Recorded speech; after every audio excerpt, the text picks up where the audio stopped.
Suatu hari yang cerah, Raja Harun ar-Rasyid dan para pengawalnya meninggalkan istana untuk berburu. Namun di tengah perjalanan, salah satu pejabat kerajaan yang bernama Abu Jahil menyusul dengan terengah-engah di atas kudanya. "Baginda, Baginda, hamba mau mengusulkan sesuatu," kata Abu Jahil sambil mendekati sang raja. "Apa usulmu, wahai Abu Jahil?" tanya Baginda Raja. "Agar acara berburu ini lebih menarik dan disaksikan banyak penduduk, bagaimana kalau kita sayembarakan saja?" ujar Abu Jahil dengan raut wajah serius. Baginda Raja terdiam sejenak dan mengangguk-angguk. "Hamba ingin beradu ketangkasan dengan Abu Nawas, dan nanti pemenangnya akan mendapatkan sepundi uang emas. Tapi kalau kalah, hukumannya adalah dengan memandikan kuda-kuda istana selama 1 bulan," tutur Abu Jahil meyakinkan Baginda Raja. Akhirnya sang raja menyetujui usulan Abu Jahil tersebut. Hitung-hitung sayembara itu akan memberikan hiburan kepadanya. Maka dipanggillah Abu Nawas untuk menghadap kepadanya. Abu Nawas pun segera menghadap Raja Harun. Ia diberi petunjuk panjang lebar oleh Baginda Raja. Pada awalnya Abu Nawas menolak sayembara tersebut karena ia tahu bahwa semua ini adalah akal licik dari Abu Jahil yang ingin menyingkirkannya dari istana. Tapi Baginda Raja Harun memaksa dan Abu Nawas tidak bisa menolak. Abu Nawas berpikir sejenak. Ia tahu kalau Abu Jahil sekarang diangkat menjadi pejabat istana. Ia pasti mengerahkan semua anak buahnya untuk menyumbang seekor binatang buruannya di hutan nanti. Namun karena kecerdikannya, Abu Nawas tersenyum riang. Abu Jahil yang melihat perubahan raut muka Abu Nawas menjadi penasaran dibuatnya. Mana mungkin Abu Nawas bisa mengalahkan dirinya kali ini, pikir Abu Jahil dalam hati. Akhirnya Baginda menggiring mereka di tengah alun-alun istana. Raja dan seluruh rakyat menunggu siapa yang akan menjadi pemenang dalam lomba berburu. Trompet tanda mulai adu ketangkasan pun telah ditiup. Abu Jahil segera memacu kudanya secepat kilat menuju hutan belantara. Anehnya, Abu Nawas justru sebaliknya. Dia dengan santainya menaiki kudanya sehingga para penonton banyak yang berteriak. Menjelang sore hari, tampaklah kuda Abu Jahil memasuki pintu gerbang istana. Ia pun mendapat sambutan meriah dan tepuk tangan dari rakyat yang menyaksikannya. Di sisi kanan dan kiri kuda Abu Jahil tampak puluhan hewan yang mati terpanah. Abu Jahil dengan tersenyum bangga memperlihatkan semua binatang buruannya di tengah lapangan. "Aku, Abu Jahil, berhak memenangkan lomba ini. Lihat, binatang buruanku banyak. Mana mungkin Abu Nawas mengalahkanku?" teriaknya lantang yang membuat para penonton semakin ramai bertepuk tangan. Tidak berapa lama kemudian terdengar suara kaki kuda Abu Nawas. Semua orang menertawakan dan meneriakinya karena Abu Nawas tak membawa satu pun binatang buruan di kudanya. Tapi Abu Nawas tidak tampak gusar sama sekali. Ia malah tersenyum dan melambaikan tangan. Baginda Raja menyuruh 2 orang pengawalnya maju ke tengah lapangan dan menghitung jumlah binatang buruan yang didapatkan 2 peserta tersebut. Dan kesempatan pertama, para pengawal menghitung jumlah binatang hasil buruan Abu Jahil. 35 ekor kelinci, ditambah 5 ekor rusa dan 2 ekor babi hutan, kata salah satu pengawal. "Kalau begitu, akulah pemenangnya, karena Abu Nawas tak membawa seekor binatang pun," teriak Abu Jahil dengan sombongnya. "Tenang, tenang, aku membawa ribuan binatang. Jelaslah aku pemenangnya, dan engkau, wahai Abu Jahil, silahkan memandikan kuda-kuda istana menurut aturan lomba. Semua binatang boleh ditangkap, yang penting jumlahnya," kata Abu Nawas sambil membuka bambu kuning yang telah diisi dengan ribuan semut merah. "Jumlahnya sangat banyak, Baginda, mungkin ribuan. Kami tak sanggup menghitungnya lagi," kata pengawal kerajaan yang menghitung jumlah semut itu. Melihat kenyataan itu, Abu Jahil tiba-tiba saja jatuh pingsan. Baginda Raja tertawa terpingkal-pingkal dan langsung memberi hadiah kepada Abu Nawas. Kecerdikan dan ketulusan hati pasti bisa mengalahkan kelicikan. Suatu kali Abu Nawas pergi keluar kota untuk menemui sahabat lamanya. Dengan membawa perbekalan seadanya, ia berangkat menuju kota tempat sahabatnya. Singkat cerita, sampailah ia di rumah sahabatnya. "Assalamualaikum," ucap Abu Nawas saat mengetuk pintu rumahnya. Saat pintu rumah dibuka, sahabatnya kaget bercampur bahagia. "Waalaikumsalam Abu Nawas, apa kabarmu?" jawab sahabatnya sambil memeluk Abu Nawas. "Mari silahkan masuk," ajak sahabatnya. Mereka berdua saling melepas rindu dan terlibat perbincangan yang penuh canda tawa. Setelah ngobrol kesana kemari, terdengarlah suara azan asar. "Wahai kawan, saya minta izin sholat di rumahmu," pinta Abu Nawas. "Oh, silahkan Abu Nawas, saya mau keluar sebentar untuk membeli makanan," balas sahabatnya. Abu Nawas lalu ke kamar mandi untuk berwudu. Tapi saat ia akan melaksanakan sholat, ia bingung di mana letak arah kiblat. Mau bertanya kepada sahabatnya, tapi sahabatnya sedang keluar beli makanan. Abu Nawas mencoba menunggu sahabatnya pulang. Lama sudah ia menunggu. Ternyata sahabatnya tak kunjung datang juga. Akhirnya ia memutuskan sendiri kemana arah kiblatnya. Abu Nawas menggelar sajadahnya dan mulai menunaikan sholat. Tidak berapa lama sahabatnya pun datang. Ia tertawa melihat Abu Nawas sholat menghadap arah kiblat yang salah. Setelah Abu Nawas selesai menunaikan sholat, sahabatnya berkata memberitahu, "Hei Abu Nawas, arah kiblatnya bukan ke situ," tutur sahabatnya. "Hah? Apakah arah sholatku salah?" tanya Abu Nawas. "Tidak, hanya saja arah sajadah kamu yang salah," jawab sahabatnya. "Kalau begitu tegur saja sajadahku, jangan aku," balas Abu Nawas. Keduanya pun tertawa bersama-sama. "Ya sudah, mari kita sholat berjamaah. Habis itu kita baru makan-makan," ajak Abu Nawas kepada sahabatnya. Kisah penampilan suci. Suatu hari ada seorang rohib berpenampilan layaknya orang suci. Namun ia terlihat kebingungan beberapa kali. Ia mondar-mandir tepat di depan rumah Abu Nawas. Karena merasa kasihan, Abu Nawas lalu menyapanya. "Wahai tuan, sepertinya Anda bukan orang sini. Siapa Anda?" tanya Abu Nawas. "Ya, saya berasal dari negeri seberang. Saya adalah seorang rohib," jawab orang tersebut.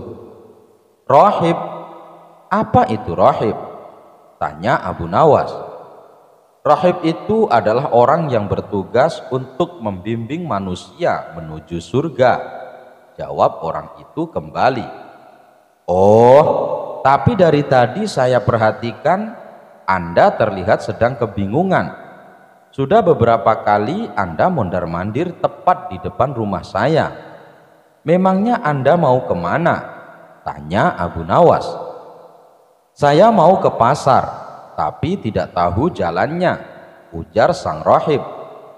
Mendengar jawaban itu, Abu Nawas menahan tawa.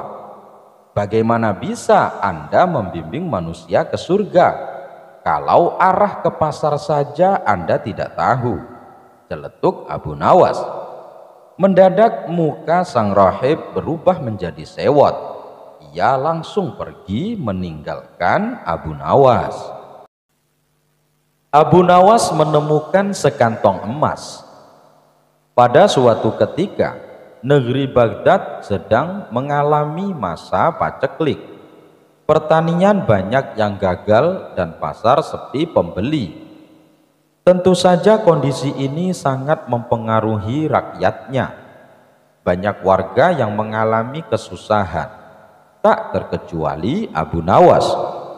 Dia dan istrinya terkadang harus berpuasa karena tidak ada makanan. Suatu ketika Abu Nawas berjalan-jalan di pasar untuk menghilangkan rasa jenuhnya, dan tiba-tiba Abu Nawas menemukan kantong hitam berisi uang. Maka dibawanya kantong hitam tersebut dan langsung ditanam di dalam tanah.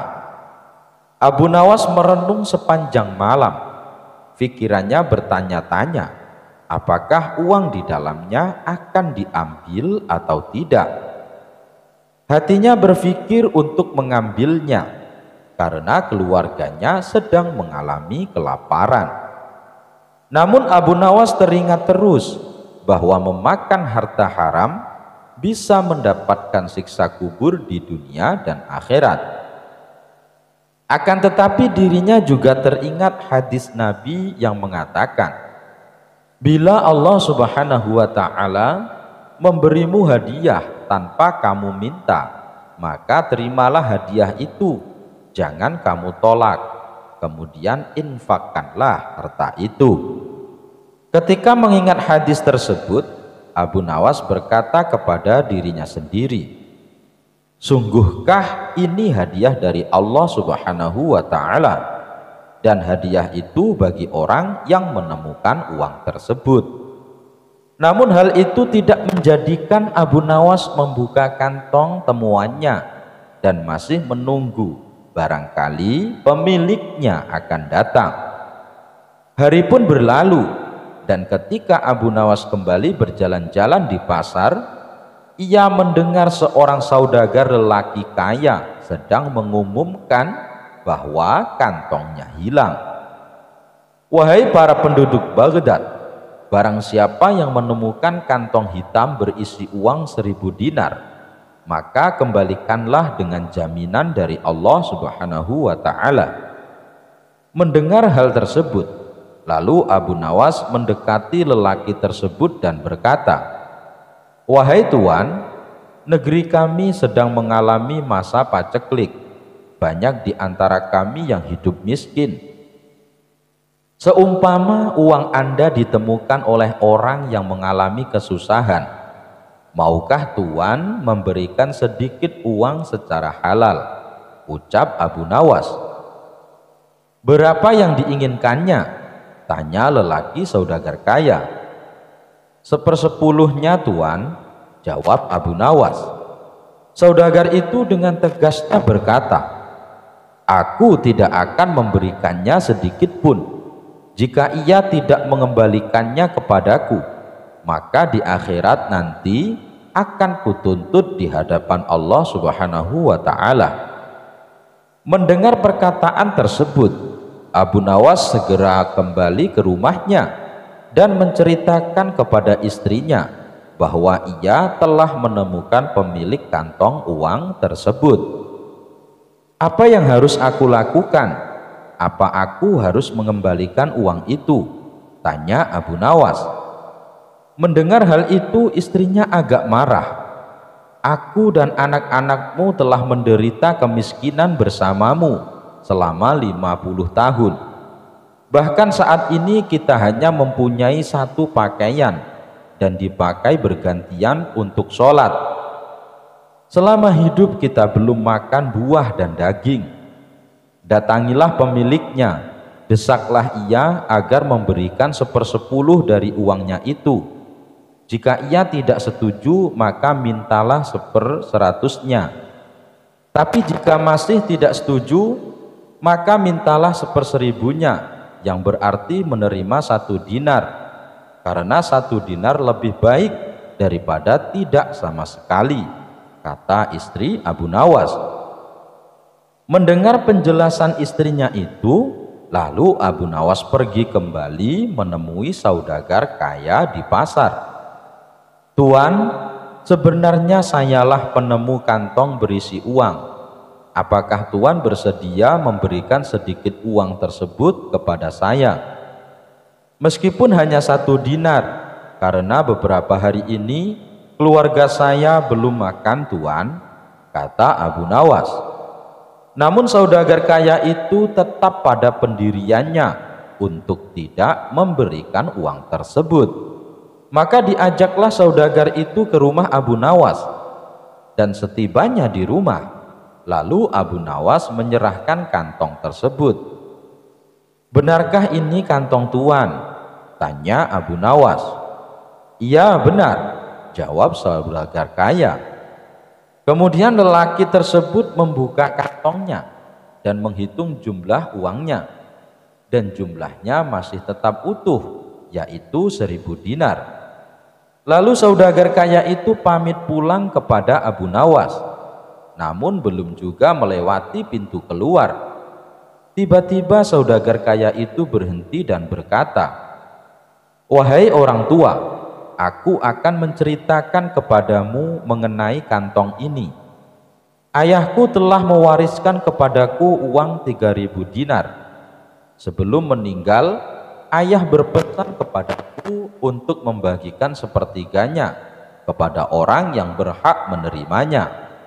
Dan aku juga disuruh menjual warisan ternak lalu menginfakkannya.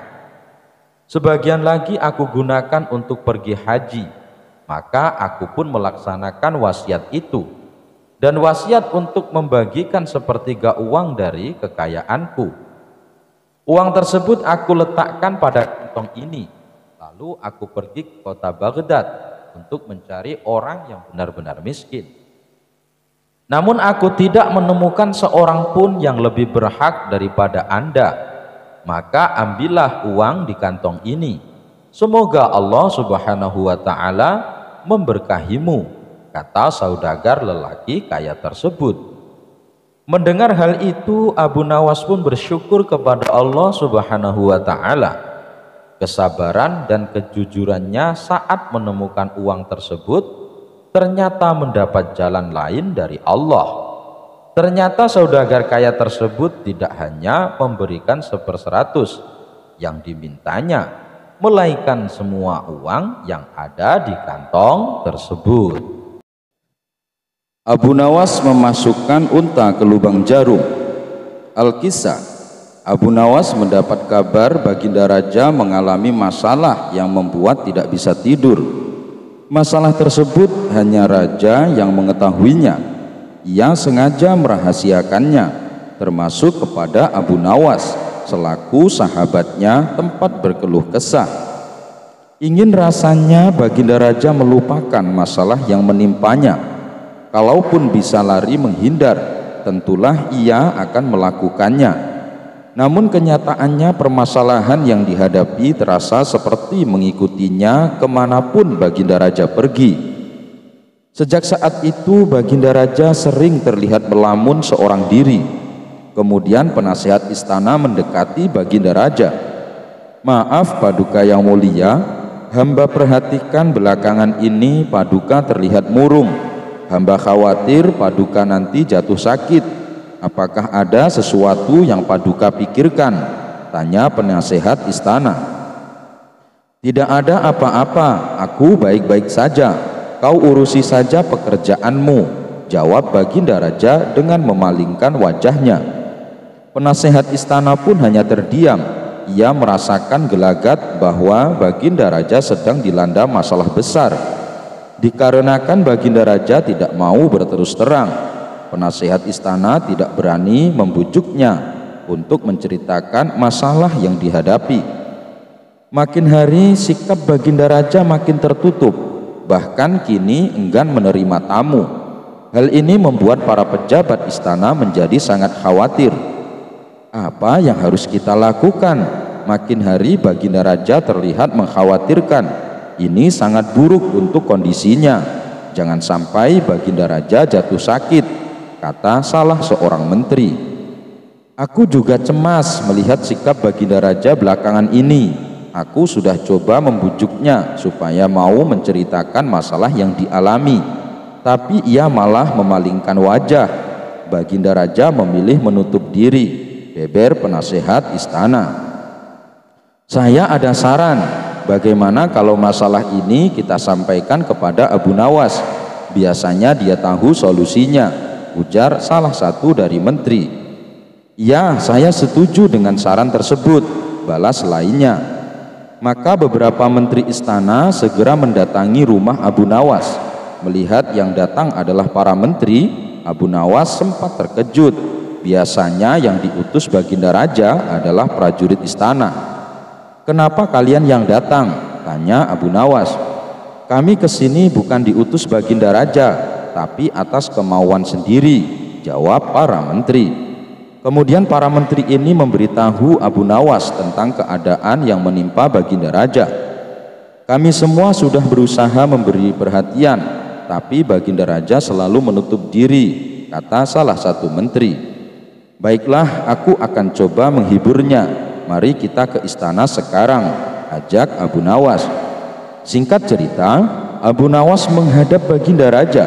Ia lalu bercerita kisah-kisah jenaka di hadapan Baginda Raja. Berharap bisa terhibur dan tertawa, tapi ternyata tidak ada reaksi apapun. Baginda Raja hanya terdiam, malah meninggalkan Abu Nawas lalu masuk ke kamarnya. Selepas Baginda Raja pergi, para menteri segera menghampiri Abu Nawas. Bagaimana ini Abu Nawas? Kamu lihat sendiri kan? Ucap mereka. Sepertinya Baginda Raja sedang mengalami masalah berat. Biarkan aku pulang dulu. Aku akan memikirkan cara untuk mengatasi masalah ini, ucap Abu Nawas. Setibanya di rumah, Abu Nawas terus memikirkan cara terbaik memecahkan masalah ini. Setelah berpikir cukup lama, akhirnya Abu Nawas menemukan ide cemerlang. Esok harinya Abu Nawas pergi ke pasar. Di hadapan orang-orang, Abu Nawas berteriak, apakah di antara kalian ada yang bisa memasukkan unta ke lubang jarum? Mendengar pertanyaan Abu Nawas, semua orang yang ada di sana heran. Salah satu dari mereka lalu menjawab, mana mungkin bisa, itu perkara yang mustahil. Dengan lantang Abu Nawas membalas, tidak ada perkara yang mustahil, jangankan aku, anak kecil pun bisa. Kalau kau memang bisa, coba tunjukkan kepada kami, pinta mereka. Maaf kawan-kawan, sayangnya aku hanya bisa membuktikannya bila di hadapan Baginda Raja, jawab Abu Nawas.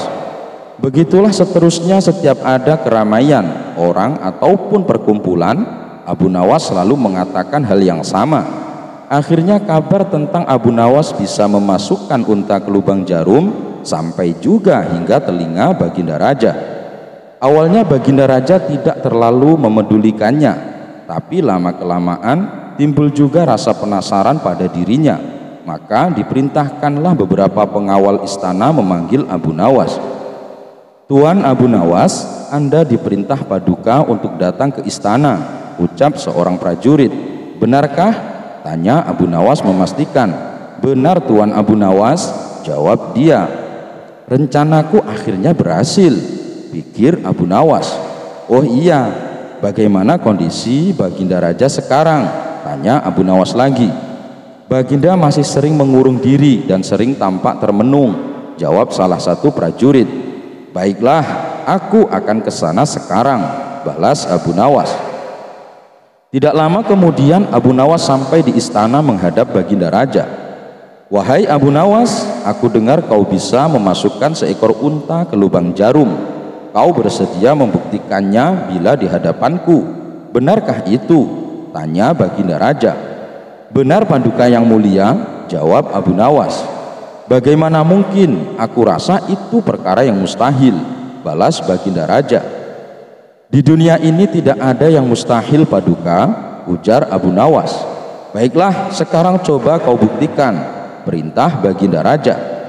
Caranya mudah Paduka, kita tinggal membuat jarum yang lubangnya lebih besar daripada seekor unta. Dengan begitu kita bisa memasukkannya dengan mudah, bahkan anak kecil pun bisa, jawab Abu Nawas menjelaskan. Kalau caranya seperti itu, semua orang pun bisa melakukannya, berarti kau telah menipu semua orang, termasuk aku, ucap Baginda Raja. Hamba tidak pernah menipu siapapun, dan hamba juga tidak pernah menipu paduka. Hamba tidak pernah mengatakan bahwa jarum yang hamba maksud adalah jarum kecil, balas Abu Nawas. Iya, itu benar. Tapi apa maksud dari pernyataanmu ini? Tanya Baginda Raja. Hamba hanya ingin mengatakan ada hikmah dari pernyataan ini, jawab Abu Nawas. Hikmah? Hikmah dari mana? Tanya Baginda Raja heran. Bukankah tadinya Baginda Raja tidak percaya kalau hamba bisa memasukkan unta ke lubang jarum? Tapi setelah hamba jelaskan, Baginda Raja baru mempercayainya. Begitu juga dengan permasalahan yang sedang kita hadapi. Sebesar apapun masalah, sebesar apapun bebannya, tapi kalau hati kita lebih besar, hati kita lebih luas saat menghadapinya, maka semua masalah akan terasa lebih ringan. Itulah gambaran seekor unta bila dimasukkan ke lubang jarum. Sepintas saat kita menghadapinya, pasti itu mustahil dilakukan. Tapi bila kita luas dan besar, maka pikiran kita juga akan mengikuti, dan pada akhirnya masalah yang kita anggap mustahil diatasi menjadi mudah dan ringan untuk dijalani. Bagaimana kita akan bisa tenang bila kita menghadapi masalah dengan hati yang sempit? Tutur Abu Nawas. Seketika Baginda Raja terdiam. Ia terus merenungi ucapan Abu Nawas. Suasana pun mendadak menjadi hening. Tidak berapa lama Baginda Raja pun berkata, "Terima kasih Abu Nawas, kau telah menyadarkanku. Selama ini aku memang sedang dilanda masalah dan hatiku sempit menghadapinya, sehingga pikiranku juga ikut menjadi buntu," ujar Baginda Raja. Sejenak kejadian itu, kini Baginda Raja mulai terlihat ceria. Ia tidak lagi terlihat murung seperti hari-hari sebelumnya. Permasalahan bukanlah hal untuk dilamunkan, melainkan dihadapi dengan hati yang besar, maka akan tercipta solusi dari sebuah pemikiran yang jernih. Abu Jahil dijadikan tumbal pesugihan oleh Abu Nawas. Al-Kisah, Abu Nawas mendadak kedatangan Abu Jahil. Ia lalu mengungkapkan maksud kedatangannya, mau meminjam uang sebanyak 100 dinar. Tentu saja Abu Nawas kaget mendengarnya. "Dari mana aku punya uang sebanyak itu?" ucap Abu Nawas. "Ayolah, aku yakin kamu pasti ada. Pinjamilah barang sebulan," minta Abu Jahil merengek. Awalnya Abu Nawas enggan mengabulkan permintaan Abu Jahil, tapi karena didesak terus-menerus, akhirnya tidak kuasa menolak. "Tapi janji ya, hanya sebulan," kata Abu Nawas mewanti-wanti. "Iya, aku janji Abu Nawas. Bulan depan ketika kebunku sudah panen, pasti akan aku kembalikan," ujar Abu Jahil coba merayu meyakinkan. Setelah sebulan lamanya, Abu Jahil tidak kunjung mengembalikan uang. Padahal saat itu kebun miliknya sudah panen dan hasilnya melimpah. Payah Abu Jahil, dia tidak menepati janjinya, batin Abu Nawas. Dikarenakan sedang sangat membutuhkan uang, Abu Nawas terpaksa mendatangi rumah Abu Jahil untuk menagih hutang. "Mana janjimu Abu Jahal?" katanya, "dalam sebulan kau akan mengembalikan uangnya," kata Abu Nawas. Abu Jahil pun menjawab bahwa dirinya belum bisa membayar hutang. Dia beralasan uang hasil panen kebunnya sudah habis untuk mengobati saudaranya yang sedang sakit. "Jangan khawatir Abu Nawas, bulan depan pasti akan aku bayar," ujar Abu Jahil. Abu Nawas tentu sangat kecewa. Ia akhirnya pulang tanpa membawa uang. Beberapa hari kemudian, Abu Nawas mendengar kabar Abu Jahil sering mengajak kawan-kawannya pesta pora di rumahnya. Mendengar hal itu, Abu Nawas pun menjadi emosi. "Kurang ajar, katanya uangnya sudah habis, tapi malah sering bikin pesta," gerutu Abu Nawas. Untuk menagihnya kembali itu tidak mungkin. Abu Jahil pasti tidak akan membayar hutangnya dengan beribu macam alasan. Akhirnya terbesit di benak Abu Nawas suatu ide untuk mengerjai Abu Jahil. Esok harinya pergilah Abu Nawas menemui sahabatnya yang ada di kampung seberang. Ia pun mulai mengatur siasat dan meminta bantuan sahabatnya itu. Setelah siasatnya sudah diatur dengan matang, maka Abu Nawas segera mendatangi rumah Abu Jahil. "Kenapa kemari Abu Nawas? Kan sudah kubilang mengembalikan uangnya bulan depan," kata Abu Jahal. "Kamu jangan salah paham Abu Jahil. Aku kesini bukan mau menagih hutang, tapi ingin mengajakmu menemui orang pintar," balas Abu Nawas. "Menemui orang pintar untuk apa?" tanya Abu Jahil penasaran. "Begini Abu Jahil, di kampung seberang katanya ada dukun pesugihan yang bisa membuat kita jadi kaya. Aku ingin mencobanya ke sana," jawab Abu Nawas. "Benarkah? Baiklah, aku ikut Abu Nawas. Aku juga ingin kaya raya," sahut Abu Jahil kegirangan. Singkat cerita, sampailah Abu Nawas dan Abu Jahil di rumah seorang dukun pesugihan. Setelah keduanya dipersilahkan masuk, dukun tersebut bertanya, "Ada keperluan apa kalian kemari?" Abu Nawas lalu mengungkapkan keinginan ingin kaya raya tanpa harus bekerja. "Oh, itu gampang, tapi ada syaratnya," ujar dukun tersebut. "Apa itu syaratnya?" tanya Abu Nawas. "Syaratnya harus ada tumbal, tapi jangan khawatir, tumbalnya tidak harus dari keluarga. Orang lain juga bisa dijadikan tumbal, tapi orang lain tersebut adalah orang yang ada kaitannya dengan hartamu," jawab sang dukun. "Maksudnya bagaimana? Saya belum paham," tanya Abu Nawas lagi. "Ya, misalnya orang yang punya utang sama kamu, maka orang tersebut bisa dijadikan tumbal meskipun dia bukan anggota keluargamu," jawab sang dukun. "Kalau orangnya tidak mau bagaimana?" tanya Abu Nawas. "Kamu tidak perlu minta izin.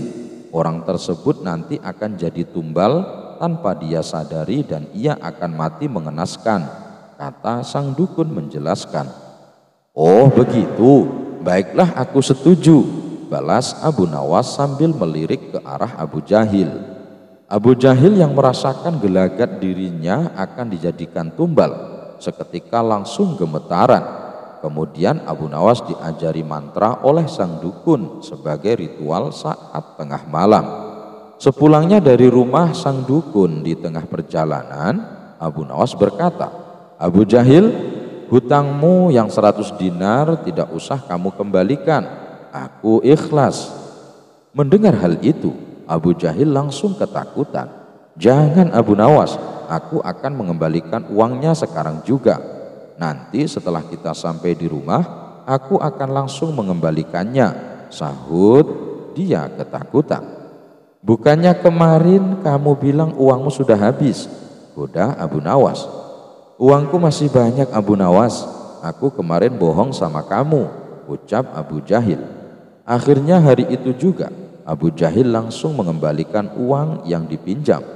Ternyata dukun yang didatangi Abu Nawas dan Abu Jahil adalah sahabatnya Abu Nawas. Abu Nawas dan sahabatnya sengaja mengatur siasat tersebut supaya Abu Jahil segera melunasi hutangnya.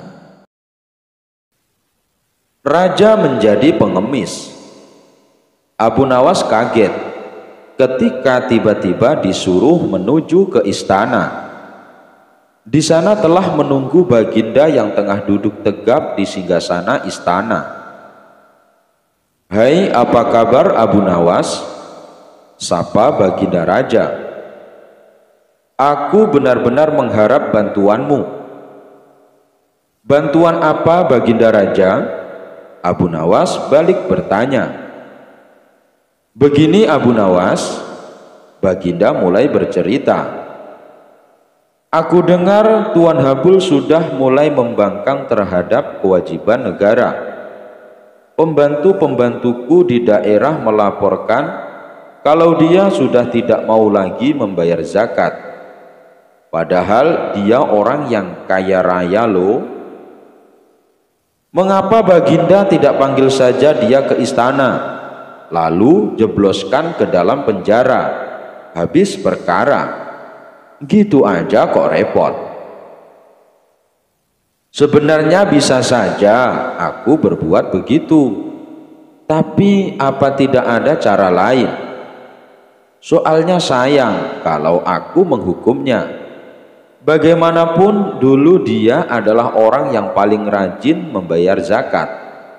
Tapi entah mengapa, semakin dia kaya, semakin malas pula dia membayar zakat. Sebenarnya kalau ingat nama Tuan Habul, Abu Nawas ingin dia di penjara. Karena semua negeri tahu kalau Tuan Habul orang yang sangat pelit. Hampir tidak ada orang yang menyukainya, kecuali mungkin antek-anteknya saja. Tapi karena ini perintah Baginda, mau tak mau Abu Nawas ikut pula memikirkan jalan keluarnya. Begini saja Baginda yang mulia, usul Abu Nawas. Beri hamba kesempatan berpikir untuk membuat dirinya sadar. Tapi tentu saja selama berpikir, hamba tidak bisa bekerja mencari nafkah buat keluarga. Oleh sebab itu hamba minta ganti rugi selama hamba berpikir menyelesaikan masalah ini. Sudah kuduga sejak semula, kau pasti meminta imbalan kalau kuminta bantuan. Ini bawa, ujar Baginda kesal. Baginda mengeluarkan uang 200.000 dinar kepada Abu Nawas. Sambil cengar-cengir, Abu Nawas membawa pulang uang pemberian Baginda Raja. Seminggu kemudian Abu Nawas datang ke istana. Dia datang dengan segudang rencana yang telah disusunnya. Bagaimana Abu Nawas? Sudah ketemu jalan keluarnya? Tanya Baginda Raja. Beres Baginda Raja, cuma caranya Baginda dan saya harus menyamar jadi pengemis. Apakah Baginda bersedia? Semula Baginda agak kaget juga mendengar usul Abu Nawas. Tapi karena keinginan kuat menyadarkan Tuan Habul, Baginda akhirnya bersedia. Dengan menyamar jadi pengemis, Abu Nawas dan Baginda datang ke rumah Tuan Habul. Pucuk dicinta ulam pun tiba. Tuan Habul sedang ada di rumah. Abu Nawas pun segera uluk salam. Selamat pagi Tuan, kami ini pengemis. Apakah Tuan ada sedikit uang receh? Tidak ada, jawab Tuan Habul dengan angkuh. Kalau begitu, apakah Tuan punya pecahan roti kering sekedar untuk mengajar perut kami yang sedang lapar? Tidak ada. Kalau begitu kami minta air putih. Tidak banyak, masing-masing 1 gelas saja. Sudah kubilang, aku tidak punya apa-apa. Tuan Habul mulai tidak bisa menahan emosinya. Dan rupanya jawaban ini yang ditunggu-tunggu Abu Nawas. Kalau Tuan tidak punya apa-apa, cetus Abu Nawas, mengapa Tuan tidak ikut kami saja menjadi pengemis? Wajah Tuan Habul pucat pasi mendengar cetusan Abu Nawas. Rasa marah, tersinggung dan terhina bercampur aduk menjadi satu. Tapi belum sempat kesadaran Tuan Habul pulih, Abu Nawas dan Baginda segera membuka kedoknya. Bagaimana Habul? Kali ini giliran Baginda yang berbicara. Mau pilih jadi orang kaya atau menjadi orang yang tidak punya apa-apa? Kalau pilih jadi orang yang tidak punya apa-apa, ya ikut saja Abu Nawas mengemis dari rumah ke rumah. Tapi kalau pilih menjadi orang kaya, ya jangan lupa membayar zakat. Bukan begitu Habul? Mendengar penuturan Baginda, Tuan Habul terdiam 1000 bahasa. Dia merasa sangat malu. Sedangkan Abu Nawas hanya cengengesan menyaksikan kejadian itu. Enak saja Baginda menyuruhku jadi pengemis, gumam Abu Nawas sambil mengumpat dalam hati. Apa boleh buat, zakat kewajiban bagi yang mampu untuk menunaikannya. Abu Nawas lebih hebat dari jin ifrit. Baginda Raja baru saja membaca kitab tentang kehebatan Raja Sulaiman yang mampu memerintahkan para jin memindahkan singgasana Ratu Bilqis di dekat istananya. Baginda membaca surat An-Naml ayat 39 sampai 40. Jin ifrit berkata, "Akulah yang akan membawanya kepadamu sebelum engkau berdiri dari tempat dudukmu, dan sungguh aku kuat melakukannya dan dapat dipercaya." Seorang yang mempunyai ilmu dari kitab berkata, "Aku akan membawa singgasana itu kepadamu sebelum matamu berkedip."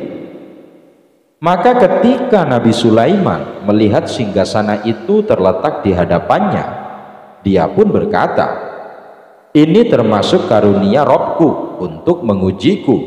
Apakah aku bersyukur atau mengingkari nikmatnya? Barang siapa bersyukur, maka sesungguhnya dia bersyukur untuk kebaikan dirinya sendiri. Dan barang siapa ingkar, maka sesungguhnya Robku Maha Kaya, Maha Mulia." Al-Quran Surah An-Naml ayat 39 sampai 40. Baginda mencermati ayat tersebut. Jin ifrit saja bisa dikalahkan seorang ulama. Berarti manusia lebih sakti dari para jin.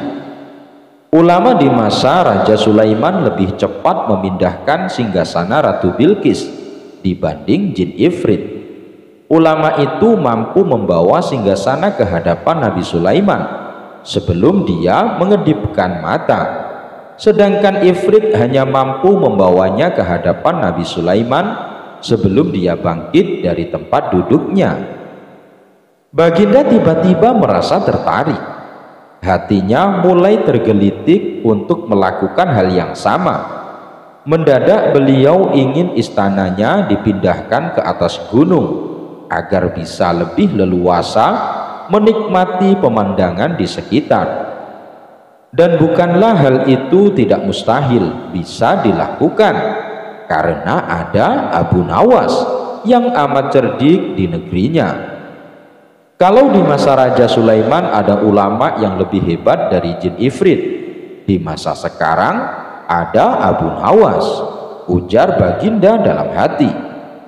Baginda pun segera memanggil Abu Nawas.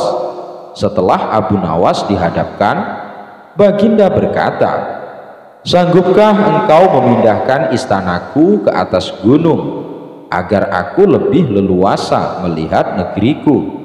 tanya Baginda Raja. Abu Nawas tidak langsung menjawab. Dia berpikir sejenak hingga keningnya berkerut. Tidak mungkin menolak perintah Baginda kecuali kalau memang ingin dihukum. Akhirnya Abu Nawas terpaksa menyanggupi proyek raksasa itu. Ada satu lagi permintaan dari Baginda. Pekerjaan itu harus selesai hanya dalam waktu sebulan. Karena kemampuanmu belum teruji, maka kamu punya waktu sebulan untuk melakukan permintaanku itu, ujar Baginda Raja. Abu Nawas pulang dengan hati masyghul. Setiap malam ia hanya berteman dengan rembulan dan bintang-bintang. Hari-hari dilewati dengan kegundahan. Tak ada hari yang lebih berat dalam hidup Abu Nawas kecuali hari-hari ini. Tetapi pada hari ke-9 ia tidak lagi merasa gundah gulana. Keesokan harinya Abu Nawas menuju istana. Ia menghadap Baginda untuk membahas pemindahan istana. Dengan senang hati Baginda akan mendengarkan apa yang diinginkan Abu Nawas. Ampun tuanku, hamba datang ke sini hanya untuk mengajukan usul untuk memperlancar pekerjaan hamba nanti, kata Abu Nawas. Apa usulmu? Hamba akan memindahkan istana paduka yang mulia tepat pada hari raya Idul Kurban, yang kebetulan hanya kurang 20 hari lagi. Kalau hanya itu usulmu, baiklah, kata Baginda Raja. Satu lagi Baginda, Abu Nawas menambahkan. Apalagi? Tanya Baginda Raja. Hamba mohon Baginda menyembelih 10 ekor sapi yang gemuk untuk dibagikan langsung kepada para fakir miskin, kata Abu Nawas. Usulmu kuterima, kata Baginda menyetujui. Abu Nawas pulang dengan perasaan riang gembira. Kini tidak ada lagi yang perlu dikhawatirkan. Toh nanti bila waktunya sudah tiba, ia pasti akan dengan mudah memindahkan istana Baginda Raja. Jangankan hanya memindahkan ke puncak gunung, ke dasar samudera pun Abu Nawas sanggup. Desas-desus mulai tersebar ke seluruh pelosok negeri. Hampir semua orang harap-harap cemas, tetapi sebagian besar rakyat merasa yakin atas kemampuan Abu Nawas. Karena selama ini Abu Nawas belum pernah gagal melaksanakan tugas-tugas aneh yang dibebankan di atas pundaknya. Namun ada beberapa orang yang meragukan keberhasilan Abu Nawas kali ini. Saat-saat yang dinanti-nantikan tiba. Rakyat berbondong-bondong menuju lapangan untuk melakukan sholat hari raya Idul Kurban. Dan seusai sholat, 10 sapi sumbangan Baginda Raja disembelih lalu dimasak, kemudian segera dibagikan kepada fakir miskin. Kini giliran Abu Nawas yang harus melaksanakan tugas berat itu. Abu Nawas berjalan menuju istana diikuti oleh rakyat. Sesampai di depan istana, Abu Nawas bertanya kepada Baginda Raja, "Ampun tuanku yang mulia, apakah istana sudah tidak ada orangnya lagi?" "Tidak ada," jawab Baginda Raja singkat. Kemudian Abu Nawas berjalan beberapa langkah mendekati istana. Ia berdiri sambil memandangi istana. Abu Nawas berdiri mematung seolah-olah ada yang ditunggu. Benar, Baginda Raja akhirnya tidak sabar. "Abu Nawas, mengapa engkau belum juga mengangkat istanaku?" tanya Baginda Raja. "Hamba sudah siap sejak tadi, Baginda," jawab Abu Nawas. "Apa maksudmu engkau sudah siap sejak tadi? Kalau engkau sudah siap, lalu apa yang engkau tunggu?" tanya Baginda masih diliputi perasaan heran. "Hamba menunggu istana paduka yang mulia diangkat oleh seluruh rakyat yang hadir untuk diletakkan di atas pundak hamba.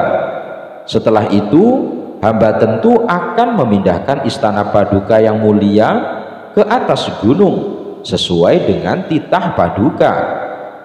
Baginda Raja Harun ar-Rasyid terpana. Beliau tidak menyangka Abu Nawas masih bisa keluar dari lubang jarum. Abu Nawas dan segentong air. Al-Kisah. Kali ini Baginda Raja berencana akan berburu di hutan. Baginda Raja memerintahkan pembantunya untuk menyiapkan semua peralatan dan perbekalan selama berburu. Berbeda dari cara berburu sebelumnya, kali ini Baginda Raja mengajak serta Abu Nawas. Kemudian Baginda Raja meminta Abu Nawas membantu membawa perbekalan dan dipersilahkan memilih sendiri barang yang akan dibawa. Tanpa berpikir panjang, Abu Nawas memilih gentong tempat wadah air minum yang cukup besar. Baginda Raja dan prajurit heran dengan pilihan Abu Nawas. Mereka menganggap Abu Nawas bodoh karena memilih gentong air yang besar dan berat, padahal masih banyak barang yang kecil. Hai Abu Nawas, kenapa kau pilih barang bawaan yang paling berat? Tanya Baginda Raja penasaran. Nanti Paduka Raja juga akan tahu sendiri, ucap Abu Nawas sambil tersenyum. Baginda Raja pun memerintahkan pasukannya untuk berjalan, dan selama perjalanan tentunya Abu Nawas menjadi orang yang paling terakhir. Ia berjalan paling belakang karena beratnya membawa gentong air. Karena perjalanan yang cukup jauh, rombongan memilih berhenti untuk istirahat sejenak. Di saat itulah mereka membutuhkan air untuk menghilangkan rasa dahaga, dan tentunya Abu Nawas menjadi orang paling dicari karena Abu Nawas yang membawa perbekalan air minum. Setelah perjalanan dilanjutkan, gentong air yang dibawa Abu Nawas mulai berkurang isinya dan menjadi lebih ringan. Abu Nawas pun tidak lagi berjalan di belakang. Kini ia berjalan di tengah-tengah rombongan. Setelah istirahat yang kedua, ketiga, dan seterusnya, gentong air yang dibawa Abu Nawas pun semakin berkurang, sampai kemudian gentongnya kosong sama sekali. Karena gentongnya sudah kosong, tentu saja Abu Nawas meninggalkannya, sehingga Abu Nawas pun bisa berjalan di samping Baginda Raja di barisan depan. Melihat hal itu, Baginda Raja tersenyum. Kini Baginda telah mendapatkan jawaban atas pertanyaan yang diajukan sebelum berangkat. Kamu memang cerdik Abu Nawas, ujar Baginda Raja dalam hatinya.